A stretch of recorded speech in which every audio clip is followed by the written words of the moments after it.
And welcome back to ESL 1 Frankfurt 2014. We are just a few minutes away from the grand final. Who's excited? Anyone? A few people? Quite a lot of you, actually, out in the crowd right now. Getting ready, they're getting their last minute shopping in, I think.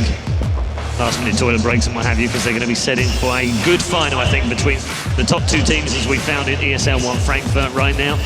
And on the desk at the moment, we are rejoined by Bruno and Seb, and also two very special guests from the ESL team to deliver a message or two, because frankly, and I speak from the heart right now, you guys in the crowd have been absolutely amazing. It's been terrific seeing you cheer and scream and shout at everything that you've seen from the players on stage.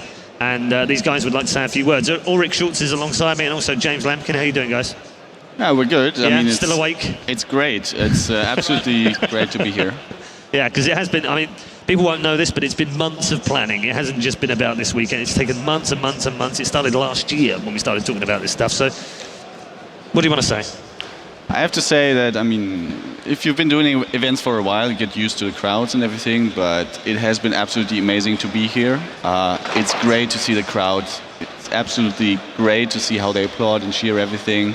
And I just want to thank everyone who came here and supported this. It's really, I mean, we're doing these events, but I get goosebumps as well. This is really an emotional moment as well. Thank you for coming here and for supporting this. We really appreciate that. All right, well, thank you, James. It's not just a great event, it's not just a great esports event, but it's also a great event for Dota as well. Sure. You know, when we first started talking about doing this event, of course, the first question everyone asks is, can you really put a lot of people in a stadium? And then the second question everyone is asking is, can you actually do it again? And without getting myself fired on air, you know, I think it's safe to say that we've been talking about what we want to do next for a few months now, and we're really confident going forward that we're going to do this a lot more. So thank you to everyone that, you know, made this possible and for showing up today.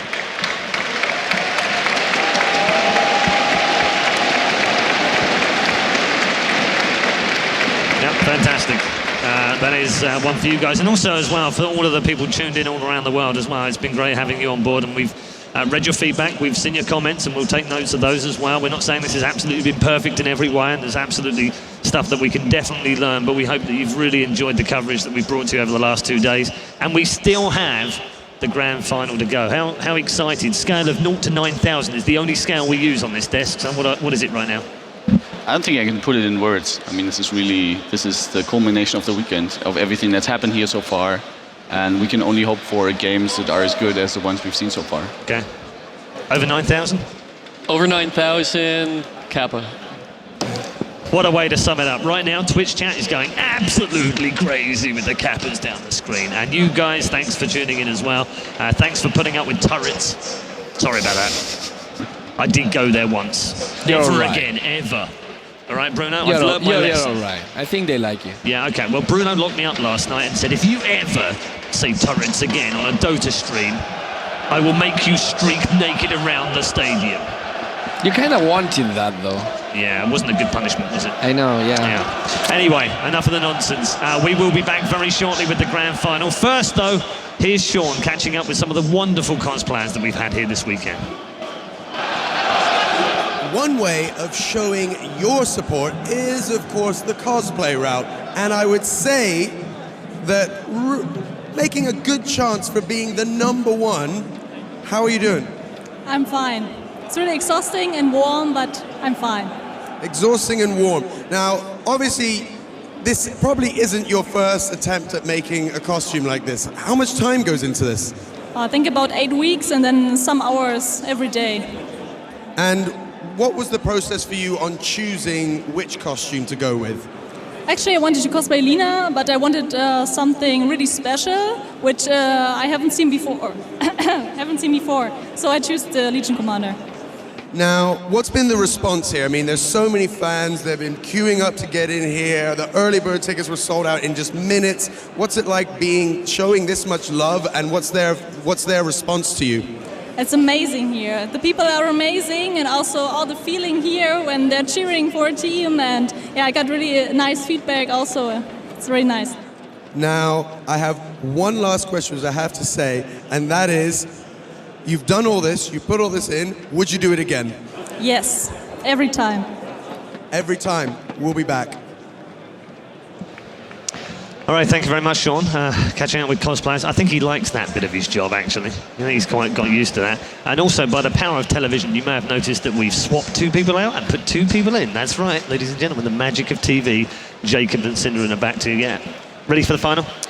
Very, very pumped for the final. Very I think pumped. these are 2 of the most deserving teams in the final now. Yeah. And I mean, IG versus EG, there's so much discipline on both teams. EG has been showing some subliminal play with picks and coordination and patience. Like, patience in the last game of this game was against Fnatic was amazing. Yep. Okay. You guys know you're already hyped for this final, so I don't even need to ask you for now. There was one other thing that we wanted to mention as well, because there's a lot of money obviously involved in hosting these kind of events, so we just wanted to say thank you to our sponsors as well, Asus, Intel, Razer, Need for Speed, and of course Twitch, our partners, and of course you guys out there for putting the money into the compendiums and making sure the prize money went over 200,000. Thank you so much for that as well. And without all of you guys collectively, we're not able to do these things. So thank you for all of your help and support. It's been fantastic. We are going to get into the grand final very shortly. Let's quickly take a look at the bracket and show you how this tournament has unraveled. Right now at the top of the bracket, Invictus Gaming coming through with a 2-1 win over Mouse Sports in the opening round and a 2-0 win against Alliance in the semis. Evil Geniuses also waiting in the final for them after 2-0 win against Na'Vi, a 2-1 win over Fnatic.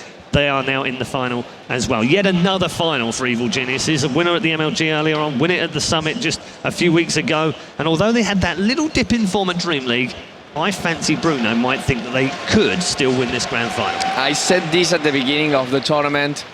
IG is going to take it all. I stay by that statement. The giant that is EG can bleed. This is kind of like 300, the movie, when Cersei gets the blood. That was Fnatic. The Echo Slam was the piercing the chick, and Okay. IG will. All right, so he's going for IG. If you want predictions, by the way, and you do want to make your predictions because you could win cool stuff, please make sure you head over to ESL-1.com right now and vote for who you think will win the grand final. And we'll find out a little bit later in the pre-show of the grand final what you guys at home and in the crowd, what you think will happen. Malk, quickly, who's winning? I agree with Bruno on this one. No, don't do that. Yeah, I have Disagree with him for once. to. No, I have to. All right, okay. I think IG is definitely the better team of the 2 right now. EG has been showing, as I said, really, really strong play. Yep. But IG just seemed on another level today against Alliance. They weren't as convincing yesterday, though. So both teams can bleed, Bruno. Okay, Synderen? Yeah, I disagree with Bruno, actually. Good. I think the 300 reference was really out of place, but IG are definitely still winning. All right. So, Okay, so you're still thinking EG can win this? IG. IG, you're still thinking IG. No, actually, to be honest, based on what we've seen today, I think IG have played exceptionally well, but I also think they got away with getting some picks that EG now has had time to analyze and play against. I think either if they give them the Ember Spirit, which was really good, they will counter-pick it better than Alliance did, or they just ban it out. We get a different kind of game. I think this one is pretty open. I wouldn't give anyone a massive advantage. You know the team lineups by now. We don't have to go through them, but they're there for you on the screen just in case anyway. Seb, EG? The thing is that EG. I heard a lot. I EG? would go for EG because I heard a lot of, you know. And the first of all, curse is I would really like. I would really like to go for the team that's actually gonna cheer when they win the final. You know, like they'll be happy. But None of them are. Have you seen Schwab? that's why. This is why, you know, I don't know Schwab's which like one's the gonna be. happiest guy on the planet. All right, I'm still going for EG. I'll explain why. I mean, you guys said based on what we saw, and based on what I saw, that's the exact reason why I would go for EG. Really? I think they had better drafting, better approach to the game, better game sense overall. And I mean, usually I would go for IG, but based on that tournament, what happened in that tournament, I'm going for EG. Okay, that's interesting. So we've got a 75-25 split here. Sorry, 75-35 split on here because it's 110%. I'll say Sunderland said it best when he said it's going to be a really close one. When I say IG is probably going to win, it's not like by any means easy or... Okay, all right. Good to qualify that, I suppose. They have only met the once, Bruno. Yes, in their current lineups. Yeah, and it was the Star Ladder 9 finals, Yeah. which was an EG win. It was. Yeah, however, it was a 26-minute game Yep. during the group stage. It didn't mean much. And they also had Eternal Envy playing as... Exactly, as stand-in. a stand-in because they had some visa issues as they usually did. Yeah. So we'll see what happens with that. IG, on the other hand, It's really interesting because we were talking about this before. EG kind of like the winners of the West versus IG the winners of the East. Absolutely. And that is what we want to focus about. It's like who's going to be the winner of the world? Yeah, it is. It's a prediction classic right- East versus West, isn't If it? I get that prediction right, can we agree that it cancels the others that were false? Wow. I'll give you that. The grand final prediction Hold on. is Yeah, Thanks, exactly. guys. I think I act as the referee and speak Okay. as the referee in this case, and I absolutely say, if you predict the winner of the grand final correctly, it ruins everything else. So the person that predicts the winner is the winner. Easy all the way. Okay. So we got 3 winners. Easy rares. EG to the stage. PBD, Arteezy, Zai, Universe and Mason making their way onto the grand stage here at the Commerzbank Arena for the grand final. Over $80,000 in prize money just for first place is on the line right now. And EG have made yet another final. They aren't quite on the Alliances level from 2013 heading into the National, but they've definitely got some form, that's for sure. And their opponents: Invictus Gaming, Luo, YYF, Ferrari, Faith, Antoine. As Bruno has already said, the best of the East versus the best of the West. Who comes out on top in Europe? Quite appropriate, really. We're kind of sat in the middle. Yeah. It will average out. It will be a tie. Typical. We host it. We're rubbish. Brilliant. Didn't work out for us on this occasion. So looks like the crowd are ready as well. They've got plenty of signs out of there, that's for sure. And plenty of excitement looking ahead for us as well. Let's just talk about some of the players. We've already covered pretty much the entire team on both sides. Yeah. Of all of the players, Seb, that we've seen, who stood out for you on IG? On IG, it has to be, in my opinion, Chuan Okay. and YYF. I think, Bruno, would you say Ferrari? I would have gone with the pianist. The pianist. Yeah. Yes. I have to emphasize the T, but his Ember Spirit today was amazing. And before that, he had a couple of amazing games. One no-show Yep. against he did. Mousesports. Yeah, no, you're right. But Yeah. the other 4 games he played spectacularly well. Carried Okay. his team. EG, who stood out for you guys? Oh wow, I had a comment for IG ready. Can I just say, I actually feel that Luo have been the standout player for me just because Okay. no one expected him to, and he's been receiving a lot of flag lately for his performance. In that case, then I stick with the old guy in the team, YYF, and then that way we've mentioned all 5 of them.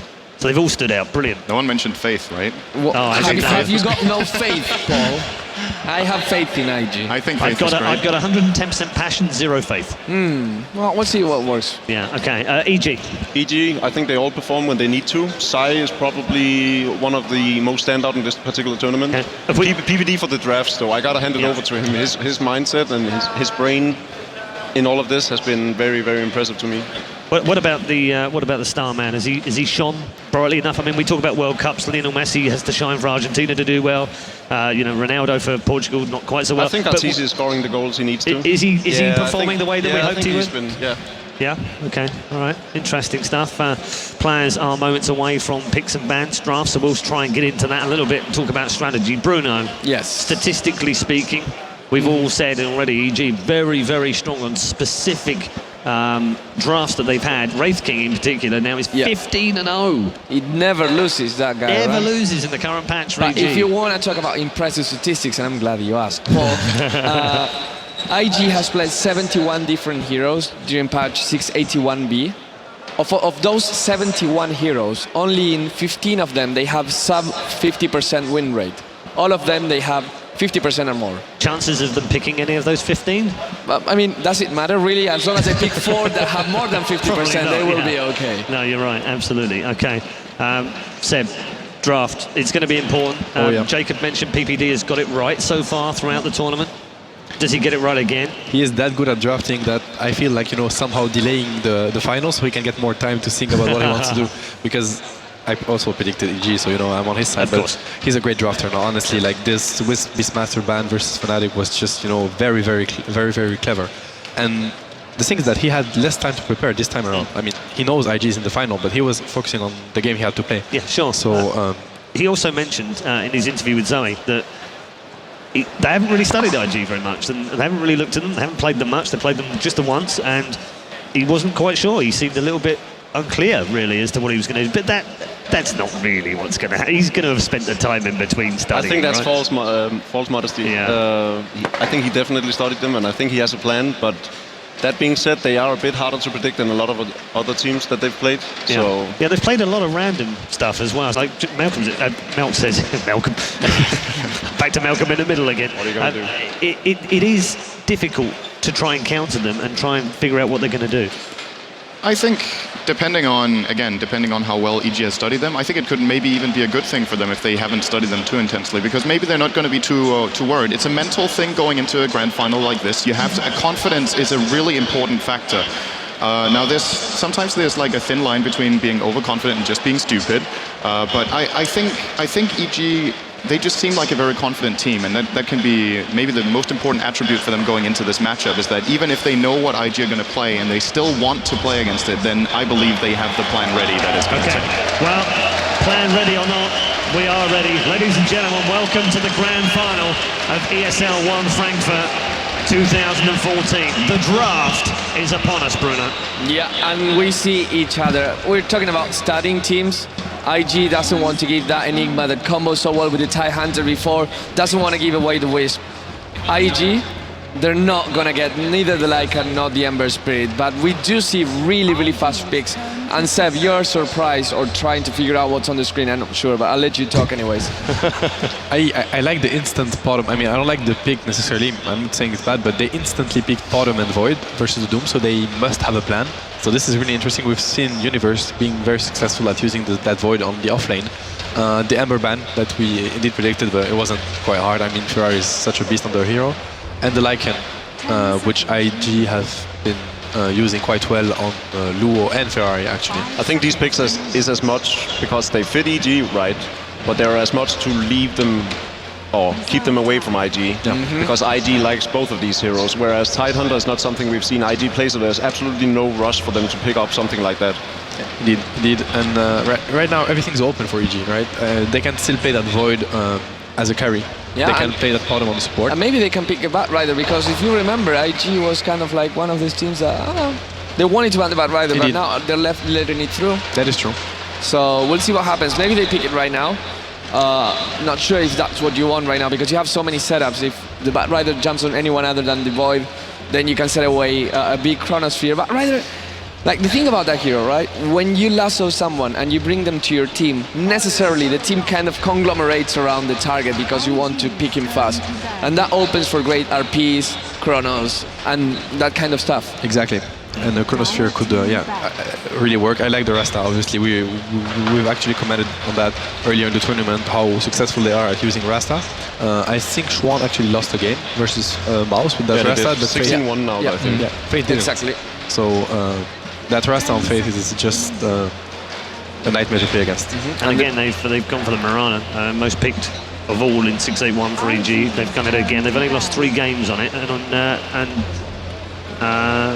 I was also going to say Faceless Void. They've also lost 1 as well. Sorry, lost my place there. It happens at some certain age. So Mirana, they've only lost 3 of 18, and they've only lost 1 of 7 with Faceless Void combined. So fine for them, comfort picks. Yeah. Look for the Pugna. I mean, right now, Pugna could be a decent pick. You know, the pushing power from Rasta, Pugna, going into them. Let's see if EG wants to ban that. This is what I was expecting. I'm actually surprised about IG's initial bans. Enigma, not so much, but the Wisp, sort of like, EG played 1 game with Wisp, but it wasn't really a convincing game by any means. So that they ban out the Wisp rather than banning something like the Tinker that we've seen EG and RTC in particular perform really, really well with in the past. That was a bit surprising to me, or something entirely else like the Bat Rider. Because to me, Bat Rider is a much bigger threat than the Wisp in EG's hands. Well, everyone is ignoring it, but however, the same way that you pointed out the Tinker van, I want to say the Airshaker van from EG is actually really clever, because the Airshaker was the thing that kept everything together in that IG draft, where everyone seemed really vulnerable, but when you have the Airshaker there, it's really hard to get. You can already see it here. PPD might have said that he didn't really have time to study them and wasn't really sure what he's going to do. But he definitely did. Everything is spot on. Everything in this draft is spot on. From how he bends to how he picks and counter interacts with the picks from IG. I don't think he's made any mistakes as of yet. Ben, what do you think of how IG is drafting so far? Do you think they can go for heavy push, as you said, with the Pug now, or do you think we go more for like try to fight team fight with team fight? It's really difficult to break the high ground versus EG though. As we saw last game, as Fnatic tried to push the high ground, it just was insanely difficult. So I think they need to draft a lot more late game. Okay. Everything's open so far, honestly. There's one hero I could see in that game is the Turn Protector. I mean, IG has been banning that hero the second phase the whole tournament almost, and right now it's true. And maybe they wanna get it for themselves. It could make sense. I mean, EG is lacking of, okay, that's the Pugna from IG. Yeah, that makes sense. EG decided, that's Volunteer from EG. They let it to IG, so let's see if they can actually We're not going deal to see with a it. bad ride of this game. I don't think so either. With the Void and the Panda already picked, Arteezy wouldn't be playing either of those. He's getting the Razor. And Yeah, we'll see whether that happens. Actually, it was IG that did a lineup similar with a Razor and a Faceless Boy that didn't work. Well, they went all out. They went Death Prophet, Lich, exactly, and Shadow Shaman. And Shadow Shaman, yeah, and it didn't work. So now EG is going to try their same tactics a little bit against them. We'll see what IG can do against that. But most importantly, when we talk about Shadow Shaman, we talk about kind of a greedy pick. IG really likes to roam with him, really likes to go and try to gank the other lanes, and especially against Arteezy, that's going to be very important. With the Shadow Shaman as well, you might want something more mobile, like a Sanking, and you have a support duo, or maybe even a jungler. Do you think a jungler would make sense to you, Seb? Right now it would, because honestly EG have they have a really good pick, a really good team fight, but they have really weak lanes, and they have nothing to really, they can't answer to aggression early on. So if Enchantress is starting to dive a lane, who's gonna rotate early on? The Razor? It's not gonna Is it going to work. be a support Mirana again? I think it is a support Mirana. most definitely. It has to be. And PBD almost had no impact on the support Mirana, but this game he'll have a little bit more setup with the Faceless Void. And look at the lineup.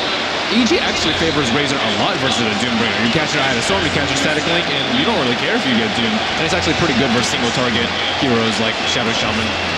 Who's going offlane that game? Is it the Doom offlane? Yeah, it's a Doom offlane, and I guess it's going to be the Viper mid against the Razor?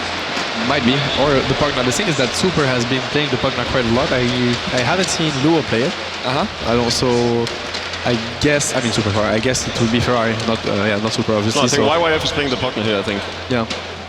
And Luo on the Doombringer. Yeah. What we're missing right Luo now has played the Pugna 3 times. Oh, has he really? Yeah, 3-0 with the Pugna. I got that wrong. But at the same time, as you said before, YYF I think we're looking at a Chan hero. is 5-1 with the Pugna. Juan hero? Yeah. We are looking at the Juan hero. That's for sure. Juan, Mr. Juan. Just while you're on the subject of stats as well, Brewmaster, they've never lost a match in 6-8-1 when they picked him, but they've lost every time when they've had Razor. Okay. Ooh. It's time for a draw. It's time something has to go wrong with the stats. Both drones will Aside destroy from each other. yesterday, they did win with Razor yesterday, very convincingly as well, I think, right? Was it Only EG? the stats pre-ESL 1. Yeah, so This is pre-tournament. Yeah, this is pre-tournament yeah, stats. pre-tournament. Oh, cheesy. So we're looking indeed at a Zai hero now. I said yesterday, it was earlier today. Yes. How long this day has been. It felt like yesterday. What is Zai playing in that case? Well, he can bring the Wraith King. He could. Wanted to. I think the Red King is very greedy here. I would go with the Shadow Demon. It's the safe bet. Shadow Demon is a great pick indeed. Oh, it's a Sanking Sanking. is also Sanking good. is really good. Sanking If Mirana. nothing else, also to deny it from IG. And again, this is one of these picks that can work really well for EG. And it's the Enchantress. It's perfect. This is lovely. We haven't had the pleasure of seeing this yet, but Tron's Enchantress is probably his go-to hero. You can really hear it from the crowd right now. They're really excited. Okay, thanks very much, gents. Ladies and gentlemen, welcome to the grand final of ESL 1 Frankfurt. Let's take it to another level with your commentators for Invictus Gaming versus Evil Geniuses. Thank you very much. We are here. It's finally grand final time. I'm Toby1, joined by Cinder and Man. You know we'll get here eventually. And it's rather fitting. USA versus China. Invictus Gaming versus EG. And what a wonderful draft as well. Early game pressure to be applied by Invictus Gaming, late game potential, team fight from EG, early game potential with Arrows and Brewmaster initiation. This draft seems to have everything for us. Yeah, it's really great to see this being the grand finals. I think this is how it should have turned out based on the performance from both teams in the tournament. I'm happy to see them in the grand finals. I would say arguably the two best performances in the tournament so far, which is why they're here, right? So, yeah, great argument there. But yeah, you're absolutely right. This should be a great game coming out. I'm really surprised to see IG actually getting away with getting the Chuan Enchantress on their 5th pick. So EG must be feeling really confident going in against that. And wow, this one is going to be a really great game because it's a clash of two different styles. We've got IG playing their very successful mid-game oriented pushing style with their Pugna lineup, which YYF has been amazing on every single time, and EG with a heavy team fight. Where's Zai? Burrow Strike, he tries into the tree line, the arrow was there. It was trying to make sure 100%.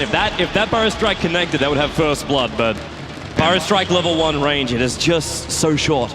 And with that not connecting, I think we've got time to introduce the players for both teams. So let me introduce Team Evil Geniuses. We've got Arteezy playing as the Razor. Zai will be playing on the Sand King. Mason on the Brewmaster. PPD on the Mirana. And finally, none other than, of course, Universe on the Void. And of course, through the Invictus Gaming lineup for China, we have Luo, who will be the Doombringer on the off lane. That's Ferrari 430, one of my favorite players to watch in the mid solo. Chuan Enchantress. He will be the man taking up that role of Faith. Will be there as the Shadow Shaman. And that leads last but not least on his signature hero too, the Pugna YYF. And one of my favorite heroes as well, Synderen. I'm a huge fan of watching Pugna. He has such an early game presence that you just you love it when he forces out those towers. The Pugna Blast forces reactions from the supports, and in this case, EG supports have to be ready. Haste rune from Zai, he walks up. Faith, this time, the combination will connect. Arrow into him. Do they have enough damage to finish the job? Faith, he's dropping low, he's dead. There's no way he'll survive. EG spill first blood here in the grand final up against Invictus Gaming, who have been looking flawless throughout this tournament. What a great early smoke as well. They realized that getting that haste rune will set them up for an easy gank here, and they smoked at 10 seconds game time, which is a very unusual play these days, but made it work very well here, and it might not be done yet. Well, yeah, they're up a long way. Ferrari, Burrow Strike, arrow combination, and in comes Arteezy. The link's not up there. He's just looking for the right-click damage. Shadow Shaman keeping PPD out, which means that he takes it out, the second range attacker. Arteezy with no plasma field to start with. He wasn't finding the damage required to go up against Ferrari. A little far back there, Arteezy was, and of course he was only level 1, so didn't have the plasma field and can't finish off the kill. But still, EG off to a good start with that first blood. I want to keep a little bit of an eye on the bottom lane, because in this tournament, when Universe has been playing these one-on-one off lanes with Void, he has been getting great farm, but so has YYF on that Pugna. And the stat that Nahaz brought up before is that YYF is 7-1 on Pugna over the last few weeks, and the games tend to end very, very early. Now, EG is a team that generally don't lose the game early on. They're very good at defending, and in this game they have a great defensive lineup. So the question is, can YYF pull out a great Pugna performance again? I think it's a good Pugna game, especially against Sand King. Epi into Blink is not a possibility under the Nether Ward. Yeah, and it's another thing too on this bottom lane. Universe, normally you see these Faceless Voids do really, really well up against just basic, damage dealers, the base damage and physical damage dealers, but YYF is a different kettle of fish here. Decrepify plus Blast, it's going to make Universe have to blow that time walk very, very early on, and because of that, he's going to get low. He can't always get towards the front lines. YYF's physical damage is basically nothing anyway. It's a poor man's shield as well as having backtrack, so chances of him getting a hit on that one is very, very low, but as he just keeps spamming out, he pushes towards the tower, and more importantly, I think, for this bottom lane, is also Faith. YYF is one piece of the cake right now. Faith is the other one to basically make it. And if he can get those Mass Serpent mods up, Invictus Gaming's pushing power really goes through the roof. Combining up with Enchantress, there's a lot to go here. Unfortunately for Enchantress, I'm not seeing... Unfortunately for IG, they're gonna die! They're jumping in. Zai, he's looking for the double Burrow Strike. Can't get it. Takes out Faith to start with a double damage.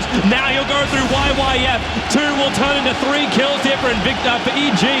As Invictus Gaming, they're having a horrid early game. You know what this reminds me of? What does this remind you of? IG's second game against Mouse Sports. Ridiculous early game aggression and rotation seems to be the way to deal with IG in the early game. This time it's a Sand King Mirana. For Mouse Sports it was a Bane Mirana. And pretty much the exact same thing has been happening so far as in that Mouse Sports game. And they just don't look like they want to go on the aggression. They're going to go again. Zai, he's got 2 levels up in that Burrow Strike. He's going to hit it. The arrow's coming down, but it will not connect. YYF decrepifies and Blast, trying to keep them away. PPD, he can't go any deeper. He leaped to the side to try and find that angle. But Zai, a great way to start it. He cut a path through the tree line, which basically made it possible to gank on YYF. But they came too deep. That one could have even turned into been turned into a fourth kill with the arrow off the mark there. A little bit of miscommunication, or maybe PPD thought it was going to take him a longer time for the arrow to travel there. Of course, it was a kind of long shot there. So. They got the middle lane. This will be Shackles right now. They got double status. Look at that nuke damage coming out from IG. This is trouble for Arteezy and Chuan. Wonderful body block with one of the status. Able to get the revenge kill off here. So yeah, 1 to 3. Just a matter of time before the Enchantress starts making some good rotations as well. And the first one from Chuan here, not only does he kill off the Razor, Zai actually tries to, oh no, sorry, that was PPD TPing in there trying to defend, or to save Arteezy rather, and didn't really manage to, so rotations forced as well, and this is important for IG so they can get some space for YYF, who generally plays an absolutely amazing Pugna when he's ahead. And so far, he's been crippled a little bit for once. Yeah, this is a bit of a rough game right now for him. And I also want to point out, too, one thing from Zai as he's dropping very, very low on life. He's managed to get, he's only got 1 point up in Sandstorm, which is a real problem for him. He put the second point in Burrow Strike, so he can basically chase a couple of these kills. Unfortunately for him, level 1 Sandstorm isn't enough to deal with these stacks.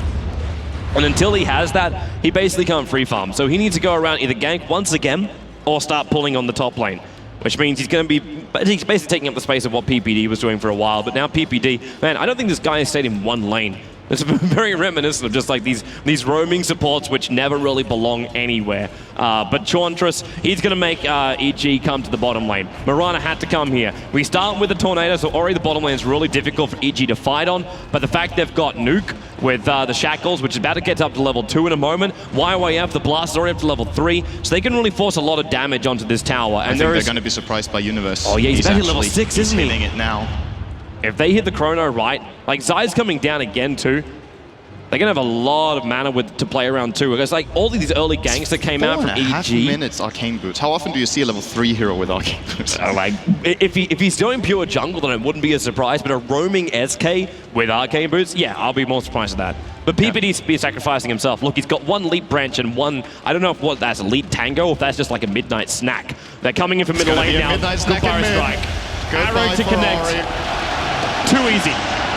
Way too easy for Arteezy. Yeah, that was kind of too easy for him. His team kind of set him up for that one. Yeah, he did. Didn't really take too much effort from the Razor, I'll agree with that.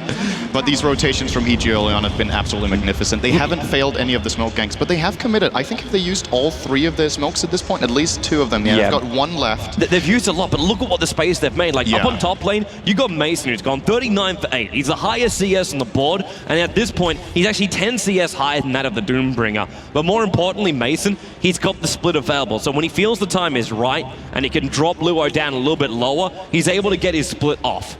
And that's going to be his key thing. He may need an extra stunner just to make sure there's no Doom to really stop him. Hello, bottom lane. Universe, ulti. He got YYF. He got a time lock as he came out of that one. PPD looks like the arrow helped to go with that. Obviously, when you're held inside the time lock, it's very difficult to move yourself away. Yeah, the whole draft from EG and the whole early game is working out very well. Now, the question is how they keep this up when we reach a little bit later into the game when IG start running their Death Ball push. But the rotations early on have secured, have actually secured EG a really good lead in which IG supports are low level. That's perhaps the most important thing, is that Faith is only level 3. Yeah, that's it's going to take a while before they get the key abilities up. Nah, they just had their smoke break. Mason was farming on the other side. They throw the ward down so they can have a check of it, but Mason's been alerted to their presence for the moment, especially when a Tornado appears on top. And Chom, he's actually been having a really hard time with creeps he can pick up. Like, he had a Centaur, but it timed out as he was running up towards the top lane. All he's been getting is, like, Satyrs as well as Wild Wings. I say that now, he has, like, the hero which Puppy was able to claim first blood with, and one of the most annoying creeps to play up against. He now has the Harpy in his possession. And with a Tornado, really... PPD's also having a really bad time. Yeah, I think he did get spotted out by that one, right? It didn't only deal the damage. It's got pretty decent flying vision, I believe, so I'm pretty sure PPD got spotted by that. So his TP, not for once, not working out for EG with an attempted gank, but maybe they're gonna, maybe it's gonna go the other way. Faith. Do not go down here. Razor, Shackle's gonna be on him. The arrow's gonna try and buy some space, connecting on Lure, but the Doom's already committed to Razor. Arteezy buys the belt of strength before he dies.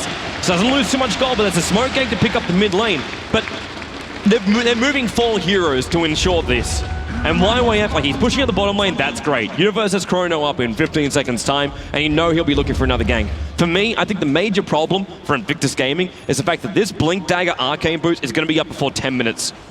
That's the major thing for me, especially when you combine it with the fact that Zai is just free farming inside of his own jungle at the moment. Arcane Boost and Blink Dagger's on the way for him. EG is going to have such initiation by the time like the 15-minute mark arrives that Invictus Gaming have got to be well on their toes. They do have some decent counters, though, to the Brewmaster initiation. They have the Doom, and they have a Hex from Faith, who, by the way, has been really quick on his finger with that throughout this tournament when he's been playing the Shadow Shaman. So they do have ways of fighting EG in teamfights, especially you never forget how important the Nether Ward can be. But you're right, when EG gets these Blink Daggers up, especially if it's early on, and when they have a Void, this is something I talked about previously in the tournament. I love lineups that have multiple ways of initiating, and EG has exactly one of those lineups. Yeah. Void can jump in with Time Walk. You've got the Sand King with a Blink Dagger, Brewmaster with a Blink Dagger, and even an Arrow can set up a beautiful team fight for you. So EG have so many options, whereas IG's lineup has like one option it's really good at and has to perform. And EG's early rotations have completely denied IG from being able to play that type of game so far. The funny thing is, too, I know we were beating a little bit about this before, when you go a high melee lineup, when you have a Faceless Void, the Chrono can sometimes be really bad for your team. Or if you have like combinations which are trying to stack up on top of each other, like an Enigma Black Hole and a Faceless Void, Chrono, it just doesn't really work. But in this case, like SK, he can trigger his Epicenter and go straight into the Chronosphere, and the Epicenter does continue. Razor can sit on the side with Placerfield and Eye of the Storm and pick up the guides on the side. Even Starfall from PPD, if he ever did it, or the Marana Arrow, they can enter in through the Chrono and still have an effect.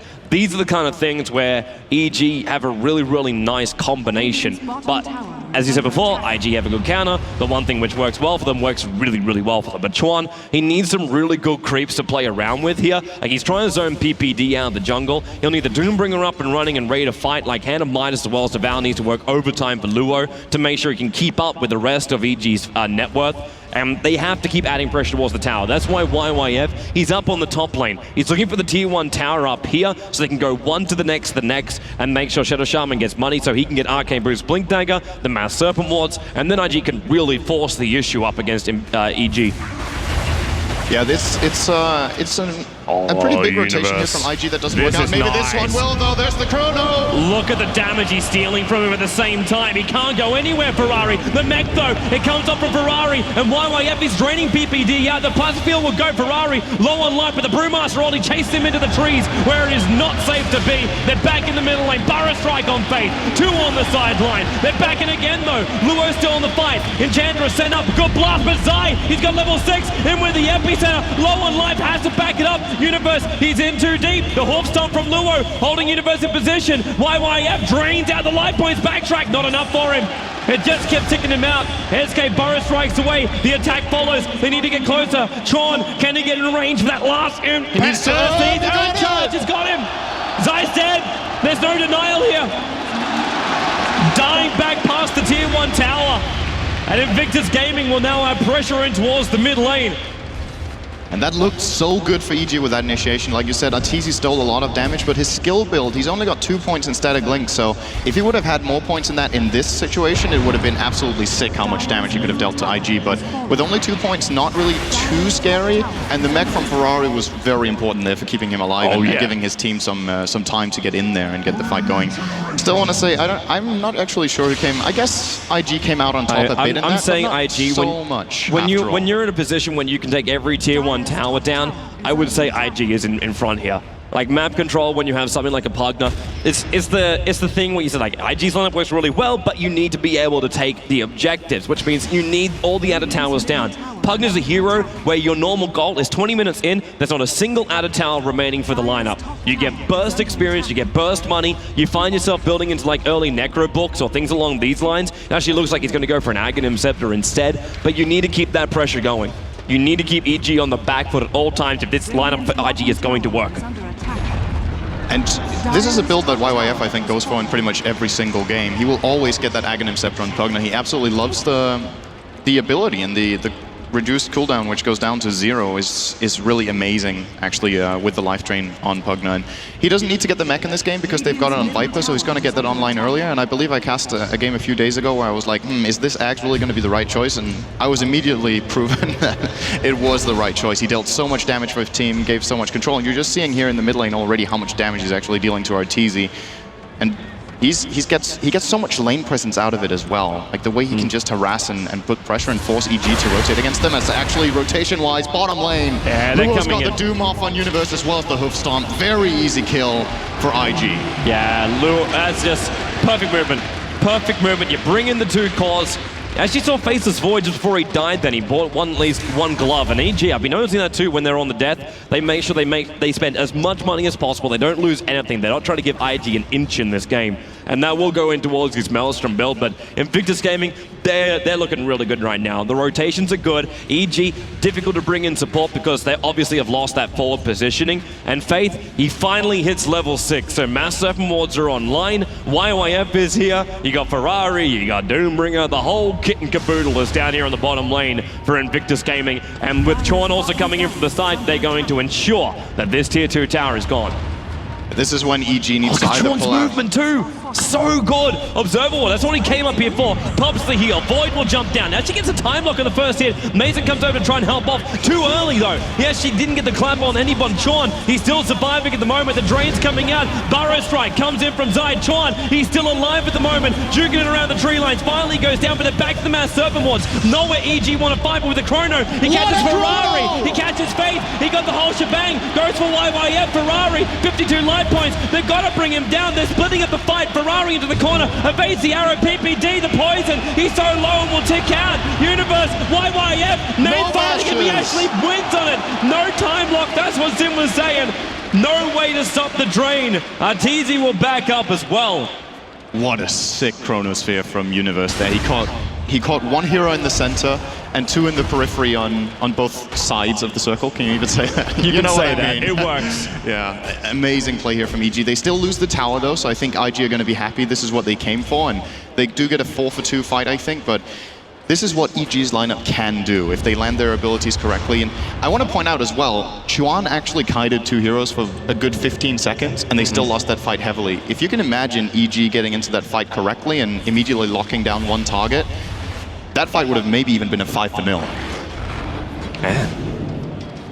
Just the crazy situations which are brought forward by such high quality Dota. Like, we knew what was going to be coming here. That I know the crowd's been a little bit biased, like either side coming into most of these matches, but right now we're just sitting here in Frankfurt enjoying wonderful high quality Dota coming out from both IG as well as EG. And it looks like again Invictus Gaming, they know 16 minutes is on the clock. They're going to keep the pressure going anywhere they can possibly find it. Now, do we have reveal? I'm looking at it right there. And Zai, it's going to be very difficult though for this to really work, but a jump up, ooh. Actually didn't get the Doom off there. No. He was visible for a moment because like even after the fade time of the Sandstorm went, he was still visible for a moment, but Luo. This is such a good placement for the Netherward at this point. EG cannot get in and what do they do? Destroy, battle past Mass Serpent Wards? And they've got cooldown on Chronosphere as well as Primal Split. So this is the one problem EG's lineup has. Even if they get a good team fight like that, IG are going to be so quick at regrouping and just going again and securing themselves another tower. Yeah, look at them go. They're already moving. Like, they just rotate up. And what's the Universe going to do? Oh, okay. Okay. Is it enough, though, is the question here for IG. Is it going to be enough to get these towers early on? EG, great team at playing from behind, as they did against Fnatic in the previous series, at least in behind on map control. IG got a glimpse. IG got a glimpse of it all. And they're not quite sure exactly where else they want to head. This is a really good ward right now, the one they have here. They're actually even going to see the usage of Moonlight Shadow, so we'll very wisely back off here. And I don't think EG are going to find anything here. And if they find something, it's probably something IG wants them to find. Well, IG, if they can basically sit here on the high ground and EG come into the river, yeah, they'll definitely want to find them there. Round 2, fight. This is still very, very dangerous. The fact that EG already flagged the fact they were going for Roshan, EG's got to know there's a ward around here somewhere as well. Like, that's just one of these things, like, you don't move from the top lane to the bottom lane without actually knowing something, and that was the observer ward up. But they want this fight. They want it to break out. IG's positioning is really good, though. Watch that Universe Chrono. They're 5 together right now, EG, all holding hands, walking out of the pit, and Roshan at half-life. Invictus Gaming, they are still pacing around the pit, and EG, they're playing Ring a Rosie around the secret shop at the moment. And maybe IG just say, you know what, screw it. Like, but the problem is, like, they want to take that tier 2 tower in the top lane, but every time they try and go up that far, if they do, then EG will just take Roshan. So they can't just jump up there and take him. What they can take is a fight. Ferrari, he's right there. Ulting over on Razor. Brewmaster jumps in. Looking for the split to Doom. It got him. YYF stunned up. The Universe has got Ferrari locked in position. Zai in with the MP. Luo's on the front lines, but they've already got 2 for the price of 0. Massive Mo's down. Faith last kept you still alive. He got RTZ. PPD leaps in. Will take the kill. It's 2 for the price of 3 at the moment. Boyd back to farming while PPD, DD Rune stolen, turns for the arrow. IG, they split perfectly like banana. PPD misses up the hill. The urn will still tick him out. 3 for 3 will be the trade. I think EG are going to be happy with that. Considering that Mason didn't get his ultimate off, huge ultimate from Zai saving that fight. Great reaction from Luo on the Doom, very quickly going on the exact target that he needs to. I think for the most part of this game, as long as he dooms the Brewmaster, there's pretty much no doubt that that's the best target to go on. A hero like Razor is actually decent against Doom, because when he initiates into the fight, the main parts for Razor are to get off your ultimate, and if you can, get off the static link. And if you get doomed after that, your ultimate still runs and your link still runs, so you can actually have a big impact as one of the very few heroes who can actually do stuff while you're doomed because of that. But Brew, on the other hand, becomes completely useless. And a 3 for 3 exchange in total here. Yeah, like I said, EG is probably happy with it, and maybe IG, they're going to be okay with it. IG's going to be very happy with it. Once you check out the graphs and you see just the advantage they're running, obviously the gold is going to be massive because they've taken so many out of towers. Actually, if you look at the other way, experience is there for EG. 3,000 on it. Still favoring IG because of the 7,500 gold lead, but they also have the lineup that there's pressure on. They have to keep putting some sort of pressure out on the map, because I think when this goes later on, Void and Razor have great synergy as late game carries together. So you want to be putting a little bit more pressure if you're IG. It's still by no means a problem yet, but if EG plays as well defensively as they've done before, IG might be feeling a little bit under pressure after all. Curry's going to turn around now. YYF is getting something big. Arrow's just going to miss slightly on Ferrari in that mid lane.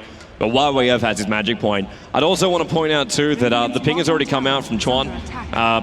Just basically pinging the fact that EG did drop the Observer and Sentry Ward. He spotted both of them going down there in the middle lane. But it looks like they don't even care at the moment. Like, they're looking to breach. I think they're going to come to breach high ground right now. Okay. They're looking at the tier 3 tower. Screw Roshan. Here we they go. throw down the Massive Moors, the Pugna Blast as well. There's still fortification available. And look where Universe is. Chuan again. They throw the Chrono out. Looking for just him. Where's the extra support coming from? It's too far away. Universe will snipe out the Enchantress, but that's Chrono down, and Massive Moors are still on the high ground, so they jump in. Doom instantly on Mason, Burrow strike from Zai, perfect on Norm Ferrari, but they just shut it off. They wait it out. Faith, he might be locked here for the moment, but it's Arteezy in trouble. 177 life points. Universe also slowed down. The tower is gone, and the blast is hitting the racks. And look at the MP! Zai! Bring in the rain! Luo's here. Brewmaster got the split off. He's out there on the front lines. Ferrari's going to go down. IG getting team wiped. That was a huge, again, play there from the SK. He might have to sacrifice his life for it, but EG repel Invictus Gaming from their mid-racks. And now they can look towards Roshan if they think they can get there in time. But hey, would you believe it? Chuan is watching it like a hawk. IG were feeling so confident there. They willingly went in 4 against 5 after Chuan had fallen there. They knew Chronosphere had been used and that they had already committed their ward, so they wanted to take that fight. But again, Zai with amazing plays, left, right, and center with the Sand King again. Pretty much defended the base there. If that epicenter doesn't come off, I think they lose at least the range barracks, which are, by the way, very, very low. But it's not only going to cost them 5 heroes here, they're also going to lose the Roshan that they really tried to defend. I think they're going to be too late. He doesn't have mass up more, he just uses Blink Dagger, so he can't jump in there. I was thinking like Suicidal Roshan. Not going to happen. So Roshan does belong to EG. It gets into the hands there of Arteezy. So there's a second life for one of the fun, aggressive, diving mid-heroes in our Dota 2 community. And look again, IG, they're not giving up on this. They still have to remember, they brought down the mid-ranks. This is how they need to play their lineup. I completely agree with this call. They know Epicenter's on cooldown. They know Split is on cooldown. And this is the real challenge for EG here. They have to hold this for 30 seconds without a glyph. I don't think they can. They can't. They really, really can't. Look at Ferrari. Burrow strike from Zai. He missed it. Ferrari unaffected. He just keeps standing and dishing out the damage. There goes your Aegis Immortal. Void, Chrono, YYF and Chorn. They're going to doom over on Universe. However, look at YYF. He just stands his ground and now drains out the life points from Universe. Can move to the next target. Burrow strike from Zai. 3 heroes caught, but the melee race is going down to Mass Serpent Wards. It's already on the sidelines. The drain happens again. Blink out. One more level death. He's not dead yet, but PPD, he's in trouble. Invictus Gaming, they've got the buyback coming out from the Void, but they got what they wanted. They brought down the mid ranks, and they're bailing out with only losing the Shadow Shaman in this engagement. It's just amazing to watch IG just not being phased at all by the fact that they just got team wiped. They're just so methodical about it. They analyzed the situation perfectly. Okay, guys, we got team wiped, but these crucial abilities for EG are on cooldown for a little bit longer. And they managed to get 1 lane of Rax. Now, I don't think this is enough. I think IG have to get another lane, because EG still, in these exchanges, have been getting a lot of experience. They're still way ahead on experience by about almost 10,000. IG only ahead by about 3 or 4k gold, and that means the advantage is not enough to just go and brute force another lane, and the next time around EG will have their big ultimates, and that fight could be, if IG win it, the game's probably over. If EG are in it, they buy themselves another 5 minutes. Man, I think IG know what their draft is meant for, and you can't hold back. You can't. If this game goes to 40 minutes, then they may even just consider tapping out at that point. They need to get Gank to push in now. That's the primary thing. They must find a kill on EG, make it go their way. And how are they going to find one? Well, you just have a bit of a look around. Moonlight Shadow, well, Mason, where's your movement? There's your Nether Ward already coming off. They're moving back underneath the Sentry Ward. They've got the Hex already off of Mason. They want that Brewmaster, no split, the Chrono, it goes, but Mason's already dead. What a sick look at Nail! The arrow comes in, why we have said Zai, Epicenter, double Burrow! Luo! It's a triple kill right now. He's on the run from a rampaging America. And Luo, he's down to ultra kill for RTZ. EG will push the middle lane, but they must do a large amount of damage, tier 2, tier 3, and then just get a counter racks down the middle. I don't know how I keep getting surprised by how amazing these Chronospheres are, because Universe seems to be hitting them every single time. Not a single bad Chronosphere from him all game. Whenever he has the opportunity to hit a number of targets, it's not just that he hits 3 targets, it's that 3 targets is the maximum. He always hits as many as possible, and it's so well placed as well that Zai gets the perfect follow-up with the Sand King here. Excellent team fight for EG once more. And IG, they must have felt pretty good after they got that mid lane of Rax, but like you said, they know their lineup and they know their weakness, and I think they are shaking a little bit right now. They're like, okay guys, we got 1 lane of Rax. We're 12 kills behind now. I think EG are in the lead, which you would very rarely say when a team has Rax at 25 minutes. But to me, EG's experience advantage is just getting out of hand at this point. Yeah, man, I'm 100% with you. Look at this, it's below the 12,000, and for like the first time within like 15 minutes, they have the gold advantage back their way, and that's still without actually claiming some out of towers. But you know what IG are going to do though, like is done time and time again by these guys. They know what their draft is meant for. They must push high ground. They must do it. Yeah, they did manage to, of course, have EG use 2 big ultimates there, but the Primal Split, I think, wasn't even used in that fight. As well. They're getting some big items even now. The Mirana with a mech at this point. Oh, this is. I think this is a really hard fight for IG. I think time is running out. It's not even an exaggeration. Look at they even commit Mass Serpent Wards. It's a level 1 Mass Serpent Wards. He's so close to level 2. He could have just waited a couple more seconds for the creep wave to come in. I know the cooldown doesn't really get changed up, but they're trying to force the tier 2 tower, and Arteezy, he just comes towards the front line, starts farming it up. This guy looks like he's even building into an SMY after finishing his BKB. And IG, they want to fight. They really want to fight right now, and maybe they can. Arrow flies out, the Nether Wall reveals it. Zai again, the man to go in. The Epicenter, there's your Chrono. He got Luo as well as Faith this time around. What's he farming up neutrals for? Mason jumps in, University got a time lock. He brings down Faith, they move back over to Luo. Arteezy is doomed up, but he doesn't give 2 hoots. They move back over to Ferrari, and there's your Epicenter from Zai. I think IG have just blown their last chance. They're going to lose more heroes here. It's the Enchantress in the middle of the fight. It's untouchable as well as the heal, but again Arteezy, another triple kill. They come to YYF, the Burrow strike from Zai. YYF, he's actually decrepifying and blasting them all, trying to hide, draining Zai. He's man fighting 4 heroes. The Mirana throws the arrow. IG, team wiped again.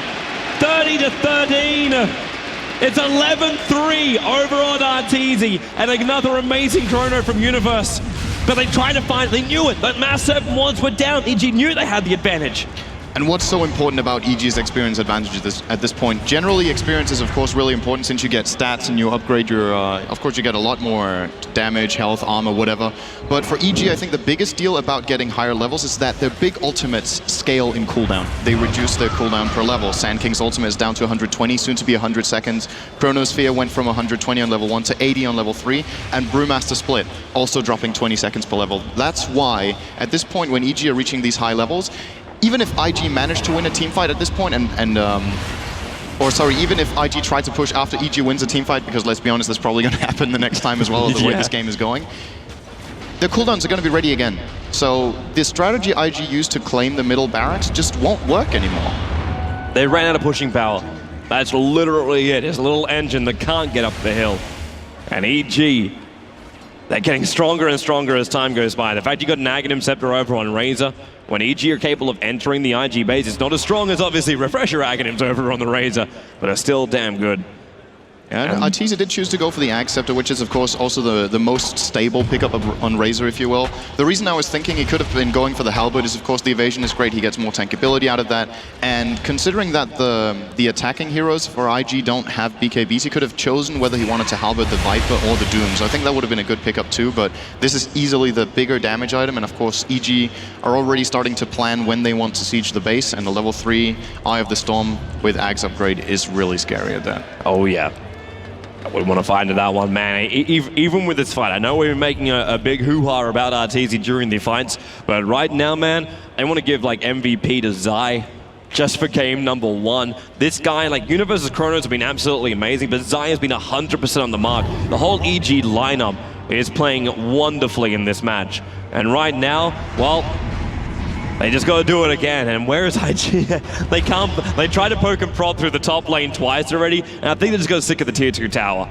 Like, look at even their warding for this top lane. Aggressive Observer, Sentry, actually, yeah, Sentry, and Sentry. They were trying to fight EG on every single term, so they knew where the Moonlight Shadow movement was coming from and they could get the initiation, but it just wasn't there. And for all of that, they were still an observer watching their entire movement from EG at that time. One thing which we should point out right now, Roshan potential spawn time is now reached again. We can see the ticker over on our side. Obviously the players won't know it. It's a 3-minute potential spawn window for Roshan. And Invictus Gaming and IG will definitely be watching this like they've got to really watch that Roshan. If IG are able to get Nagus the Immortal, maybe then they may have a hope of winning the fight up against EG. Yeah, at this point, I'm not even sure if they can do it even with an Aegis, but without it, it's starting to look impossible. The experience advantage is just insane, as I mentioned a couple of times. But the other thing is the items that EG are starting to get. When they start getting these multiple BKBs, the lineup of IG really falls off. They don't have too much as Universe. Okay, he's going to jump into the Roche pit and use his BKB. Well, wait, what? He was really sure IG were in there doing Roche, but nope. No one was there. He was playing it safe here, so he didn't somehow get instantly hexed by the Shadow Shaman. As a matter of fact, there was no one in there. Would you believe it? This is perhaps the biggest surprise of this series so far. What? Universe making a mistake. Yeah. And without a BKB coming into the next engagement, well, the downside is IG had no vision. They can't know what happened. Even where he jumped in and when he jumped out, it was out of range of the Observer Ward of the Radiant side. So Invictus Gaming have no knowledge of this whatsoever. They'll be going into the fight expecting a BKB to actually be triggered from the Faceless Void. In 30 seconds time, they'll have no surprise whatsoever. The BKB will be used, but they might be wondering why it's 1 second less duration than normal. And you can see in this game how the mentality of the players has changed. IG was so aggressive, they were so on the front foot and really trying to put whatever pressure they could against EG, and now they're kind of stuck on their own half of the map. They don't really dare crossing the river anymore. They know that the game has completely changed around, and I'm wondering what IG are hoping for at this point.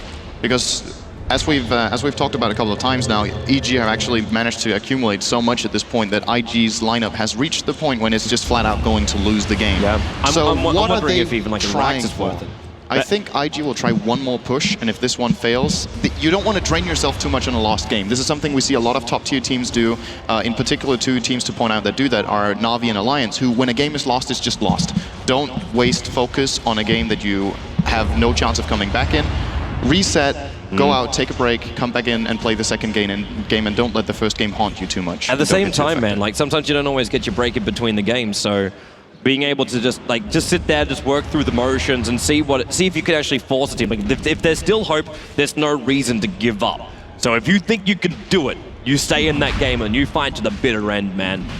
Like you can, yeah, I can agree. Like you don't want to wear yourself out, but at the same time, you don't want to just give a free game over. Calling a GG at 20 minutes is probably more detrimental to the brain than anything else. Now, arrows are flying out. That ward's watching him very, very closely, and they know what's going on. And now Ferrari, look at him just have a wander in. He's looking for an opening. Faith, Ragmass Serpent Wards, Universe! The Chrono! He got his own hero, though, made him, but the Epicent's on the way in. YYF dropping low, Burrow Strike kills him off. This could be it right now. Chon so low, back inside the pit. Roshan, well, he's down. The Aegis Immortal being picked up already, and Luo able to actually get himself back out again after Storm Brilliant brings him down. Zai can't chase him out, but one hero that is Chuan. The gems on the deck. That's a second one to go down as well. So Doombringer's away to safety, Ferrari's away to safety, but Roshan, it belongs to EG, killed by the Dire, and the Aegis Immortal triggered out from Arteezy.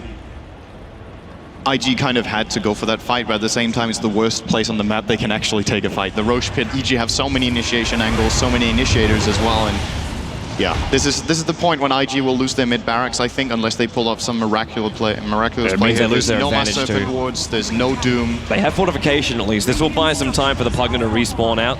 At the same time, I don't think EG were really even looking for it. Like, you look up they towards might the wait for their ultimates again. Yeah, like until they have the whole shebang, they're not going to want to jump in. Like, you don't have Mason split, you don't have Universe's Chrono until like 10 seconds. But you got 30 seconds left on Zai. You've got, okay, 0 seconds left now over on the Razor. And Moonlight Shadow's only meant for pickoffs outside of the base anyway. Yeah, I kind of like that EG are playing it safe here. It really shows how much they respect IG, that they have to be feeling pretty good about themselves with their position in the game right now, but they are not overextending for this mid push. I think they could have perhaps got away with it, but why take the chance? When you have such a ultimate heavy lineup and 3 of them are on cooldown, hang on, reset the fight, or just reset the game kind of, and gather up once more and take another fight, because the last, I don't know, 6 or 7 fights EG have won, so they know they're going to win every single time if they're together and use their abilities correctly, and I see no reason why they shouldn't believe that they can keep that trend going. If they can, hey. Desperation time. Yeah, it really is. It really is. They need a good pick off here, and they're going to get it. BKB, though! He got it off pretty quick. The Burrow Strike is on 2! The Epicenter, there's no stun. Zai gets it off, and the Chrono again! Ferrari is gone. Pugna is gone. IG is completely gone from the map. It's a godlike streak right now. 3 heroes on the sidelines, and EG throw caution to the wind. No safety first. Push down middle lane. They need this counter-racks finally. Whenever EG have these team fight heroes, they always somehow manage to find the perfect initiation every time. Great reflexes from Arteezy to get the BKB off before he got hexed by Faith. And I think it didn't matter anyway. I mean, if he gets hexed, maybe IG even clump up even more. The fact that Universe and Zai was so close, like Void and SK being so close was the breaker for that one. Like Arteezy would have taken a little bit of damage, but that would be it. And now they come high ground, so no ulti still available here for Allison, for Arteezy. All right, will bring down this tier 3 tower. Chuan, he's prepping for the fight. 7 seconds until Pugna is back, but no fortification to buy him the time. Already that ulti has gone off from Arteezy. The mid-million racks at the jump in. He got the Doom on Mason, but Burrow Strike on a Luo. Faith, Mass Serpent wants it down. Low life for Luo, he's out, and he's out! The mech got off for Ferrari. Universe, he's diving in, but the BKB's already gone out. The tower's doing the damage. They're using Moonlight Shadow to actually escape. He walks straight past YYF and away to safety. They move back and mech. Now remember, EG, it's a low cooldown for the Razor Ultimate, and the Brewmaster never got his split off, but they got melee racks in the mid. That was the important thing for EG. Really impressive by IG to repel them there, though. I was sure they were going to lose both the barracks there. They lost the important one, of course. The melee barracks did go down. Arteezy dealing tons of damage with the Eye of the Storm to that, and oh my god, he's almost got a heart as well. It makes you wonder, when you look at IG's lineup, how are they ever going to kill Arteezy? EG just put him in the front lines, he puts on Eye of the Storm, he starts hitting the buildings. They have to initiate on the hero they can't kill, and the turnaround potential of EG is they've got like 3 of the best counter initiators in the whole game between Brew, Void, as well as the Sand King. So I don't know. I don't know what you do at this point if you're IG. You might have to look for a pick-off and somehow try to get a 4-on-5 fight out of it, but EG just seem impossible to catch out. Yeah. Zai was somewhat close there, but without the Doom, they almost can't catch the Sand King out anyway. The only mechanic they have to catch him then is a Blink Hex, and Faith wasn't there, so Zai can play with a lot of confidence here in this split push, knowing that Doom is on cooldown, and I think it's just a matter of time before EG decide, okay, let's clean up the tier 2 towers so we can access the rest of the base. Hey, you know it's a sad day when you say 13-37 the Dream, by the way. One more kill for EG and we're there. Wonderful. Wonderful. The dream can be lived. Important detail right there. I'm glad I have you, Sid. And it might very well happen at this point, because EG are on the hunt here. Yeah. Let's hope they find one and only one hero, and that IG calls GG after that. You could just pause it halfway through, man. It might actually be happening. No. No, he's back far enough. The movement from EG. Good awareness from Luo. Yeah, this is something which IG also did. It was roughly about 10 minutes ago. They realized EG was completely missing on the map, and it was just a smoke train that was searching for him. And IG, they've played this before. Like, people can have flashbacks to TI3, for example. It's like, oh, everyone's missing on the map. Back in the base, boys. Batten down the hatches and weather the storm. And that's exactly what they do. Quite literally against Razor, yes. Yes. Pun was not intended, but realized. Yeah. Well, push will now come on the bottom lane. I don't think he's even going to turn on the ultimate at this point. There's no reason to. EG knows that IG will not fight outside the base, so they're going to hold on to the Eye of the Storm, and then Arteezy's going to be popping it when they reach the high ground of the Radiant base in the bottom lane, and that means IG will have to jump on him, since there's going to be an Eye of the Storm hitting the tower. They have to go through 10 armor with 3,500 health and a backup squad of 3 Sig ultimates. And if they don't, their tower falls. They have no glyph for another 1 second, so... They do have 3 buybacks, though. Like, it's not in the supports, but they have 3 buybacks on the course. These are going to be the important things. TP's coming back, already YYF draining, and just forcing Arteezy back. They'll do the same thing. It's a long range, but there goes Universe. Look at the lock! Holy Hannah! YYF just gets bashed down, and the Void ulti, it got Ferrari as well. It was the only one in Universe. Too much damage, runs away as he helps Enchantress. Now Razor into trouble. Zai comes in, face down. Ferrari low on life. The Meg Charge will now go. Chuan needs more damage. They got the faces, but he only got one on the Chrono. The jump out by Luo a little bit too far away.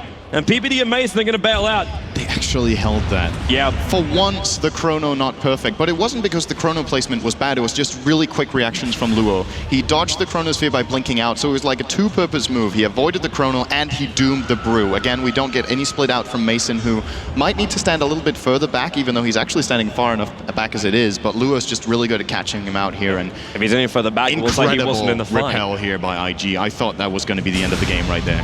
Nah, but it's not going to end. Ferrari caught out in the bottom lane. The arrow with the burrow strike from Zai sits up, and Brewmaster brawls him while drunk on the bottom lane. 15:39. They're pushing into the high ground yet again. That tier 3 tower only with 352 life points. It's going to be so difficult though. Like the wonderful zoning out ability was actually Pugner's Aghanim Scepter. Like Arteezy, he walked into this box, and from here, YYF was draining him. And the only option which EG kind of felt like they had to do was, well, time walk the Void in that deep to go on him. And by the way, he did kill him insanely, insanely quickly. Yeah, it should be mentioned that IG did buy back YYF for that defense, but even considering that, it was a pretty remarkable hold. And now they got Refresh at Doom? Out of nowhere. Yeah, it's What's his net worth, actually? He's on par with the Void and Razor for a massively winning team. Incredible farm from Luo in this game, but of course the rest of the team can't really keep up with a Doom with Midas, which is generally pretty common. Yeah, I'm not going to deny that one, man. It is a rather efficient way of farming. Mason, what are you doing here? Sells his wand. Yep, he is going for the same item as Luo. But what? I think that's going to be a refresher roll for him as well. I think it's going to be Lincoln's.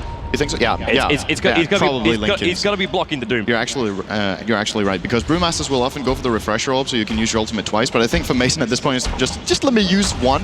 Yeah, because he actually doesn't need a second one. For the last 4 engagements, I haven't seen a split. So he needs something to survive to get in there, and BKB won't be able to help him. The Doom will just go straight through that. Yeah, and he actually almost has the Lincolns if that is indeed going to be his choice, which it does look like. So maybe that's the timing window for EG. Lincolns plus a potential Roshan is optional at this point, I think, but... Arteezy. He's already got the ulti. The plasma field is there, but Moonlight Shadow as well being tricky. He's doing underneath the tower, making it very obvious. And now the ward's already down for YYF. So they're looking for some kind of opening, but with Moonlight Shadow, they just work their way through it.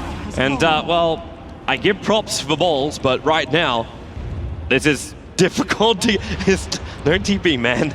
No TP. And he has no vision outside. I think this game has entered new game plus mode for IG at this point.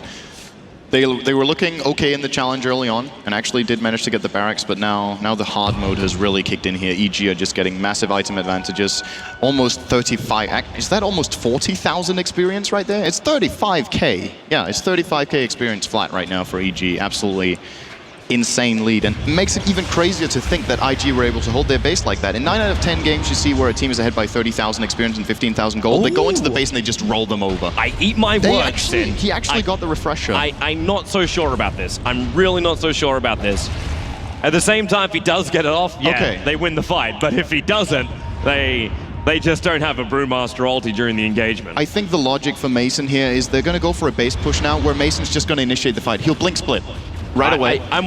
Blink split with no clap? No clap. It's just going to blink split, have a 19-second ultimate in which they can free push, because IG do not want to initiate into a team fight where Brew is. So they have to hold on to their Doom for 20 seconds, or he gets the second split off. He should actually do exactly that. I think that is the plan here for Mason.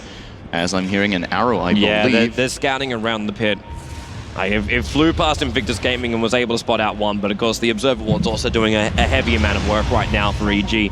And, well, Arteezy, well, he was in vision. He was visible then when he was in the Moonlight Shower. Now, Universe, he got 3! Bait there, Chuan, watch the landing, go bouncy, bouncy. And they go to YYF. The arrow will fly in, connects on him once. They grab a 5 burrows right through. Oh, it's over, man.